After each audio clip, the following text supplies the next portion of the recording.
धुळे मनपाच्या प्राथमिक मराठी शाळा क्रमांक 9 मध्ये सन 1960 मधील विद्यार्थ्यांचा स्नेहमेळावा।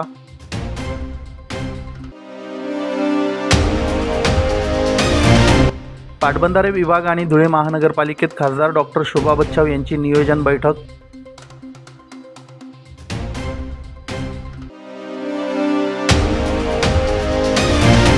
ऑपरेशन सिंदूरच्या गौरवार्थ आमदार मंजुळा गावित यांच्या नेतृत्वात पिंपळनेरमध्ये भव्य तिरंगा रॅली।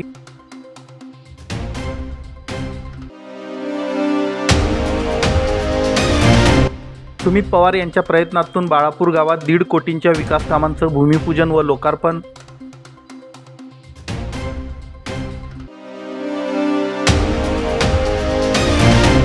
आणि पुण्यश्लोक अहिल्यादेवी होळकर त्रिशताब्दी जयंतीनिमित्त भाजपा पदाधिकाऱ्यांची कार्यशाळा।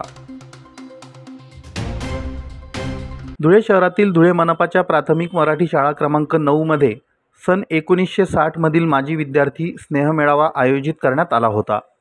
ज्या काळात शहरात इंग्लिश मीडियम स्कूल, नर्सरी, बालवाडी नव्हत्या, त्या काळात सर्व स्तरातील मुलामुलींना शिकण्याचं हक्काचं स्थळ म्हणजे नगरपालिकेच्या शाळा होत्या। त्याच नगरपालिकेचे 1960, 1962 ते 1965च्या वर्गांचे शाळा क्रमांक 9 मध्ये माजी विद्यार्थ्यांचे रविवार 18 मे रोजी गेट टुगेदर आयोजित करण्यात आले होते। आम्ही 1958 साली जेव्हा इयत्ता पहिलीत गल्ली क्रमांक 5 मधील आपल्या हक्काच्या 9 नंबर शाळेत पहिलं पाऊल टाकलं, त्यावेळी पहिला फळा, पहिला वर्ग, पहिले गुरुजी, त्यांची पहिली हातावर पडलेली छडी खाऊन आम्ही घडत गेलो। कारण तेव्हा छडी लागे छमछम विद्या येई घमघम हे मराठी गाणं खूप गाजलं होतं। म्युन्सिपाल्टीची नगरपालिका झाली, नगरपालिकेची नगरपरिषद झाली आणि आता स्वच्छता अभियानात महाराष्ट्राचं लक्ष वेधून घेणारी महानगरपालिका झाली। त्या महानगरपालिकेच्या वास्तूकडे पाहताना त्या वास्तूच्या परिसरातच 3 शाळा होत्या। शाळा क्रमांक 1 म्युन्सिपल हायस्कूल आणि गुजराती शाळा। ज्ञानाच्या पायावर आता विज्ञाननिष्ठ महानगरपालिका उभी आहे, हे कसं विसरता येईल असं म्हणत माजी विद्यार्थी जुन्या आठवणीत रमले होते। या स्नेहमेळाव्याचं आयोजन सतीश भावसार टेलर्स, भगवान कालेवार, सुनील देवरे, हिरामन गवळी, अनिल गोरे, प्राध्यापक रवींद्र निकम, यतीन चौधरी, दत्ता बागुल, मनोज गोसावी, राजेंद्र खैरनार, नंदकिशोर वाणी या माजी विद्यार्थ्यांनी 1 महिना अहोरात्र मेहनत घेऊन तीच शाळा, तीच इमारत, तेच विद्यार्थी जुन्या आठवणींना उजाळा देण्यासाठी उन्हाळ्याच्या पर्वात हा जिव्हाळा जपण्यासाठी सर्वजण एकत्र आले होते। मी महाराष्ट्र न्यूज चॅनलच्या बातमीपत्रास लाईक, शेअर, सबस्क्राईब करा। सोबतच बेल आयकॉन प्रेस करायला विसरू नका। पाहत राहा मी महाराष्ट्र चॅनल। केंद्रीय जलशक्ती मंत्री नामदार CR पाटील यांच्या अध्यक्षतेखाली दिनांक 22 मे 2025 रोजी केंद्रीय आढावा बैठक आयोजित करण्यात आली आहे। तसं पत्र प्राप्त झालं असून त्याच पार्श्वभूमीवर खासदार डॉक्टर शोभा बच्छाव यांनी पाटबंधारे विभाग, सिंचन भवन, जलजीवन मिशन आणि धुळे महानगरपालिका येथे आढावा आणि नियोजन बैठका घेतल्या। दिल्ली येथील नियोजित बैठकीसाठी धुळे महानगरपालिका अंतर्गत जीर्ण झालेली तापी जलवाहिनी, अक्कलपाडा भाग 2, नकाने तलाव, डेडरगाव तलाव या सर्व प्रकल्पांचे प्रस्ताव तात्काळ सादर करण्याच्या सूचना धुळे पाटबंधारे विभागाचे अधीक्षक अभियंता संदीप सोनवणे आणि धुळे महानगरपालिकेचे आयुक्त अमिता दगडे पाटील यांना खासदार डॉ. शोभा बच्छाव यांनी दिल्या। धुळे पाटबंधारे विभागात धरणे व तलावांबाबत, जलजीवन मिशन संदर्भात आणि महापालिकेत आयुक्त अमिता दगडे पाटील यांच्यासह अधिकाऱ्यांसोबत आढावा बैठक घेत सर्व प्रकल्पांचे प्रस्ताव तात्काळ सादर करण्याच्या सूचना दोन्ही विभागांना देण्यात आल्या। या बैठकीबाबत माध्यमांशी बोलताना खासदार डॉक्टर शोभा बच्छाव म्हणाल्या की तापीतून धुळ्याला पाणी पुरवठा करणारी 40 किलोमीटर लांबीची जलवाहिनी नव्यानं करण्याची गरज आहे। यासाठी 225 कोटी रुपये निधी मिळावा अशी मागणी केली आहे। अक्कलपाडा धरण 100% भरण्यासाठी 200 हेक्टर जमीन अधिग्रहण करावी लागणार असून त्यासाठी 400 कोटी रुपये निधीची आवश्यकता आहे। धुळ्याच्या दक्षिणेला असलेला डेडरगाव तलाव देखील जुना आहे। या तलावाला पिंचिंग, दुरुस्ती आणि डागडुजी करण्याची गरज आहे। नकाने तलाव हा शहरालगत असून याची सुरक्षा अत्यंत महत्त्वाची आहे। त्यामुळे या ठिकाणी सुरक्षा रक्षक नेमून अथवा CCTV यंत्रणा कार्यान्वित करण्याची गरज आहे। या सर्व बाबतीत प्रस्ताव तयार करायला सांगितले आहेत।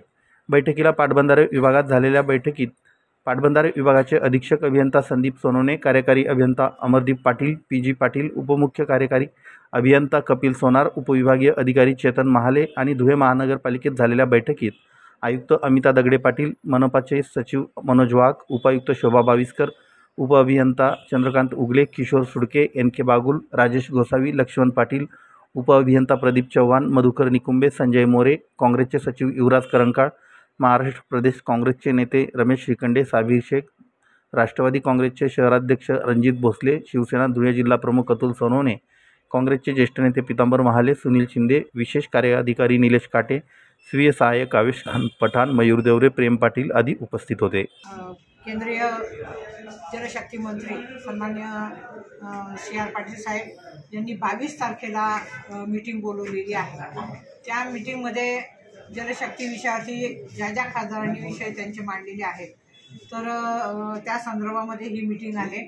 डिमांड फॉर ग्रँट या विषयाखाली मी त्या ठिकाणी बोलले आणि त्याच्यामध्ये प्रामुख्याने धुळे शहराला पुढील 25 वर्षाचा पिण्याचा पाण्याचा जो काही प्रश्न आहे तो सोडवण्याच्या दृष्टिकोनातून जी काही तापी परियोजना आहे, तर ही लाईन जी आहे ही 40 वर्षापूर्वी टाकण्यात आली होती.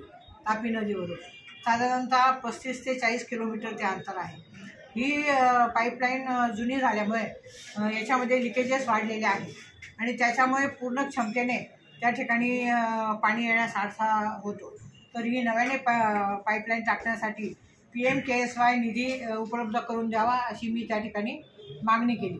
त्याचप्रमाणे अक्कलपाडा धरण जे आहे हे आता 65% त्या ठिकाणी भरतं, 35% पाणी वाहून जातं आणि त्याच्यामुळे जे काही सिंचनाचे पाण्याचा प्रश्न आहे आणि धुळे शहराला पिण्याचा पाण्याचा प्रश्न आहे तो अजून सुरळीत होण्यासाठी 100% पूर्ण क्षमतेने हे धरण भरण्यासाठी साधारणतः 200 हेक्टर जागेचं अधिग्रहण करणं गरजेचं आहे आणि त्याच्यासाठी साधारणतः 400 कोटी निधी हा आवश्यक आहे. तर या संदर्भामध्ये हे प्रश्न त्या ठिकाणी मी मांडले आणि काल सिंचन भवनमध्ये त्या ठिकाणी मीटिंग झाली. आज महानगरपालिकेमध्ये मीटिंग झाली. मी सन्माननीय आयुक्त साहेबांना सांगितलं की ही जी काही तापी परियोजना आहे त्याचा प्रस्ताव तुम्ही मला तयार करून द्या की आपल्याला साधारणतः याच्यासाठी 225 कोटी रुपये निधी अंदाजाने लागणार आहे. तर त्या संदर्भामध्ये आपला प्रस्ताव जो आपण मला दिला मी निश्चितपणे त्या मीटिंगमध्ये मंत्री महोदयांना त्या ठिकाणी देईल आणि आपल्याला जास्तीत जास्त निधी कसा मिळेल हा एक विषय होता. दुसरा विषय जेरगाव आणि नकाणे तलाव आहे, याच्यातून देखील धुळे शहराला पाणी पुरवठा होतो. तर ह्या तलावाच्या संदर्भामध्ये जे काही किरकोळ कामं आहेत मग त्याच्यामध्ये दुरुस्ती, डागडुजीकरण, साफसफाई करणे अशी इतर कामं आहेत. तर त्याच्यासाठी साधारणतः 5 ते 6 कोटी निधी अपेक्षित आहे. त्या संदर्भात देखील पत्र मी त्यांना प्रस्ताव द्यायला सांगितलेला आहे. त्याच्यानंतर पावसाळ्यापूर्वी ज्या काही ड्रेनेज लाईनी आहेत तर त्या नाले आहेत ते साफसफाई त्यांची करणे, लोकांच्या घरांमध्ये मागच्या पावसाळ्यामध्ये पाणी गेलेलं आहे असं होऊ नये त्या दृष्टिकोनातून प्रयत्न करणे आणि काही नाल्यांना संरक्षण भिंत बांधण्याची गरज आहे. त्याच्यामध्ये साधारणतः 5 ते 6 मोठे नाले आहेत आणि त्याच्यासाठी साधारणतः 200 कोटीच्या वरती निधी लागणार आहे आणि ते नाले जर आपल्या नदीला मिळाले तर त्या दृष्टिकोनातून सुद्धा जास्तीत जास्त निधी जर केंद्राकडून आणता आला तर ते पण आयुक्त मॅडमने मला सांगितलं, त्याचं पत्र मी द्यायला सांगितलं. त्याचप्रमाणे जे काही मागे मोकाट कुत्र्यांचा विषय होता तर त्याच्या संदर्भामध्ये उपाययोजना करण्याच्या संदर्भात पण तो विषय या ठिकाणी मी घेतला आणि नकाणे तलाव आणि आपला हरणमाळ तलाव या ठिकाणी सुरक्षा रक्षक ठेवणं हे अतिशय गरजेचं आहे. कारण हे तलाव शहरापासून जवळ आहे, तिथे काही अपघात होऊ शकतो किंवा त्या नाल्यामध्ये काही विषारी पदार्थ टाकण्यात येऊ शकतात आणि म्हणून तिथे सुरक्षा रक्षक किंवा CCTV कॅमेरे बसवण्याच्या संदर्भामध्ये मी सांगितलं आणि असे विविध विषय आहेत. काही पदाधिकाऱ्यांच्या पण विषयांवरती चर्चा या ठिकाणी करण्यात आली आणि अतिशय समाधानकारक. मी महाराष्ट्र न्यूज चॅनलच्या बातमीपत्रास लाईक, शेअर, सबस्क्राईब करा. सोबतच बेल आयकॉन प्रेस करायला विसरू नका. पाहत राहा मी महाराष्ट्र चॅनल. ऑपरेशन सिंधूरच्या यशस्वी कारवाईत 100हून अधिक दहशतवाद्यांचा खात्मा भारतीय सैन्यानं केला.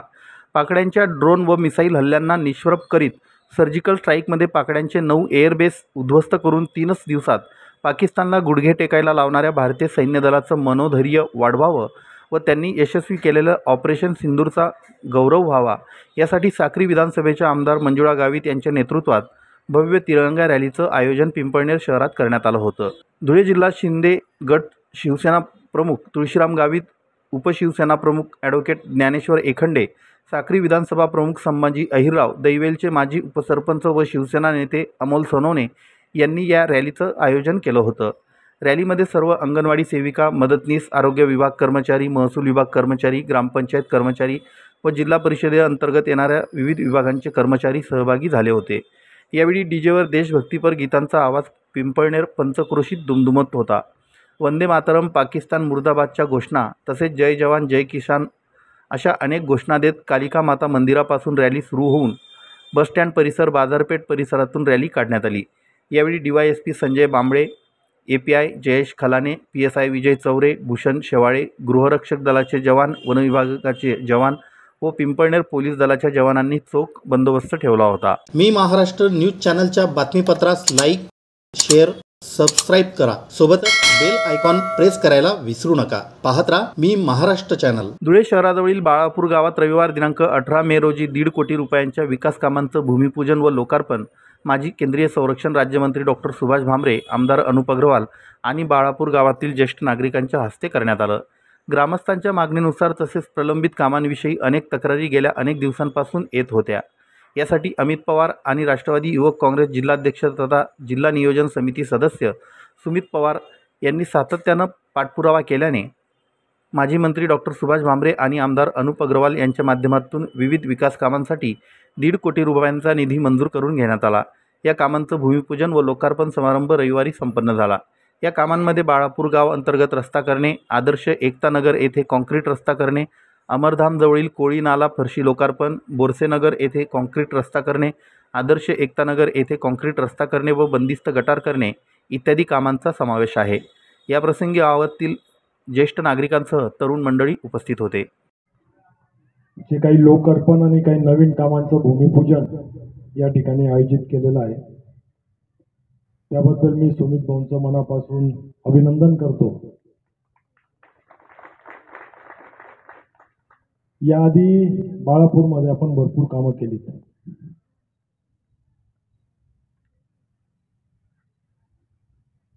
परंतु सर्वात महत्त्वाचं म्हणजे फागणं आणि बाळापूर येथून ज्याही लोकांना धुळ्याला यावं लागतं त्यांना आपला जीव मुठीत घेऊन धुळ्यापर्यंत यावं लागतं।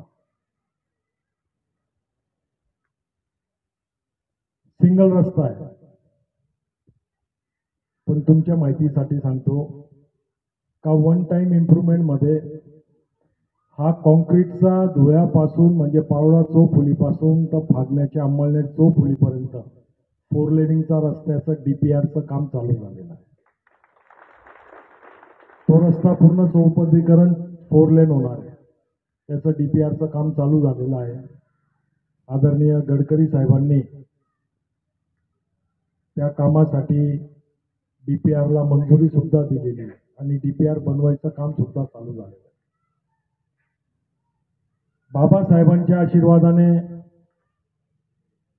बाळापूरला दिवसच पलटणार आहे, रेल्वे स्टेशनच तुमच्या जवळ येत आहे आणि हे सर्व डॉक्टर बाबासाहेबांच्या अथक प्रयत्नाचे फळ आहे। असे भरपूर कामं या ठिकाणी आपण करत आहोत। उद्योग MIDC वाढवत आहोत। येणाऱ्या काळात लॉजिस्टिक हब हा सुद्धा आपल्याला मंजूर झालेला आहे, त्याच्यासाठी गव्हर्नमेंटकडनं जागा मागण्यात आलेली आहे। ड्रायपोर्ट सुद्धा पियुष गोयल साहेबांचं पत्र आलेलं आहे, कलेक्टर साहेबांकडनं ड्रायपोर्टसाठी जागा मागितण्यात आलेली आहे। रामसृष्टी आपण उभारतोय, भरपूर गोष्टी या 5 वर्षात तुम्हाला या आपल्या मतदारसंघात बदलताना दिसते। मी महाराष्ट्र न्यूज चॅनलच्या बातमीपत्रास लाईक, शेअर, सबस्क्राईब करा। सोबतच बेल आयकॉन प्रेस करायला विसरू नका। पाहत राहा मी महाराष्ट्र चॅनल। भारतीय जनता पक्षातर्फे संपूर्ण राज्यभरात पुण्यश्लोक राजमाता अहिल्यादेवी होळकर यांचा येत्या 31 मे रोजी त्रिशताब्दी जयंती महोत्सव साजरा होत आहे। या जयंती महोत्सवाअंतर्गत 21 ते 31 मे दरम्यान धुळे शहरासह जिल्हाभरात विविध उपक्रम आयोजित करण्यात आले आहेत। या उपक्रमांद्वारे राजमाता अहिल्यादेवींनी समाजासाठी दिलेल्या भरीव योगदानाची माहिती जनतेपर्यंत पोहोचवायची आहे। या उपक्रमांमध्ये सर्वसामान्यांना जास्तीत जास्त संख्येने सहभागी करून घेण्यासाठी भारतीय जनता पक्षाच्या विविध आघाड्यांचे पदाधिकारी कार्यकर्त्यांनी प्रयत्न करावा, असं आवाहन भाजपचे प्रदेश प्रवक्ते डॉक्टर लक्ष्मण सावजी यांनी या बैठकीत केलं। आमदार अनुप अग्रवाल यांच्या जनसंपर्क कार्यालयात भाजपच्या विविध आघाड्यांच्या पदाधिकाऱ्यांची कार्यशाळा झाली। यावेळी डॉक्टर सावजी मार्गदर्शन करीत होते। आमदार अग्रवाल, माजी आमदार राजवर्धन कदमबांडे, भाजपा महानगर जिल्हाध्यक्ष गजेंद्र अंपळकर, डॉक्टर सुशील महाजन, इरामन गवळी, जयश्री अहिरराव, अल्पा अग्रवाल, महादेव परदेशी, मायादेवी परदेशी, किरणताई कुलेवार, प्रतिभा चौधरी, कल्याणी अंपळकर, जितेंद्र शाह, प्रदीप करपे, ओमप्रकाश खंडेलवाल, चेतन मंडोरे आदी मान्यवर यावेळी उपस्थित होते। कार्यशाळेत पक्षाच्या विविध आघाड्यांचे पदाधिकारी व कार्यकर्ते सहभागी झाले होते। आमदार अनुप अग्रवाल, भाजपा ओबीसी आघाडीचे प्रदेश उपाध्यक्ष हिरामन गवळी यांनी शहरात होणाऱ्या कार्यक्रमांबाबत मार्गदर्शन केलं। महानगर अध्यक्ष गजेंद्र अंपळकर यांनी धुळे शहरात पक्षाच्या विविध आघाड्यांचे पदाधिकारी व कार्यकर्त्यांच्या सहभागातून 21 ते 31 मे दरम्यान विविध उपक्रम राबविले जातील याची ग्वाही दिली। ओमप्रकाश खंडेलवाल यांनी प्रास्ताविक केलं। पृथ्वीराज पाटील यांनी सूत्रसंचालन केलं आणि आभार मानले। आज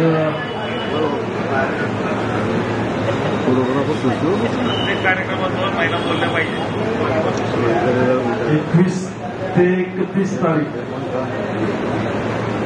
राजमाता अहिल्याबाई होळकर यांच्या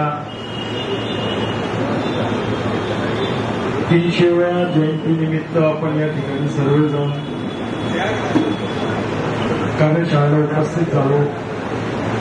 नाशिकहून खास करून आमचे काका श्री लक्ष्मणजी सावजी हे प्रमुख म्हणून उपस्थित झाले। त्यांचं धुळे शहरात मी अभिनंदन करतो आणि हार्दिक स्वागत करतो। उपस्थित पूर्ण व्यासपीठ आपणाच एक शब्द देतो, धुळे शहराचा कुठलाही कार्यक्रम कागदावर होणार नाही, वरती पाठवण्यासाठी जे होणार तो प्रत्यक्षात होईल आणि सगळ्यात चांगले होईल एवढा शब्द होतो। एवढं बोलतो मी आणि माझे दोन शब्द संपवतो। जय हिंद, जय महाराष्ट्र। 21 मे ते 31 मे हा राज्यभर कार्यक्रम गाव पातळीपासून तर राज्य पातळीपर्यंत देण्यात आलेला आहे। त्याच्या या आजच्या आपल्या धुळे जिल्ह्याच्या कार्यशाळेचे प्रभारी प्रमुख वक्ते माननीय परमपूजनीय ज्येष्ठ नेते डॉक्टर लक्ष्मणरावजी सावजी, या बैठकीचे अध्यक्ष जिल्हाध्यक्ष गजेंद्र शेठ अंपळकर, महापालिकेतलं येणारं पाणी कुठून येतं, त्याची किती किंमत आपण धरणाच्या पाण्याला मोजतो, त्यातून पाणी टाकीपर्यंत येण्यापर्यंत किती किंमत येतो, तिथून फिल्ट्रेशनची किती किंमत येतो, त्यातून परत टाक्या भरायला किती देतो, टाक्याचं परत वितरण करायला किती देतो पाईपमधून, आणि नळातून पाणी जेव्हा घरी जातं तेव्हा त्याचं आपण बिल किती आकारतो। पाण्याचा खर्चाचा आकडा आणि पाण्याचा वसुलीचा आकडा हा जमतोय का? पाणी बिल मीटर जर आपण पाहिलं तर कसं आकारतं, तर पाणी बिल कसं येतं आताचे कार्यकर्ते पाहतात का? मी महाराष्ट्र न्यूज चॅनलच्या बातमीपत्रास लाईक, शेअर, सबस्क्राईब करा। सोबतच बेल आयकॉन प्रेस करायला विसरू नका। पाहत राहा मी महाराष्ट्र चॅनल।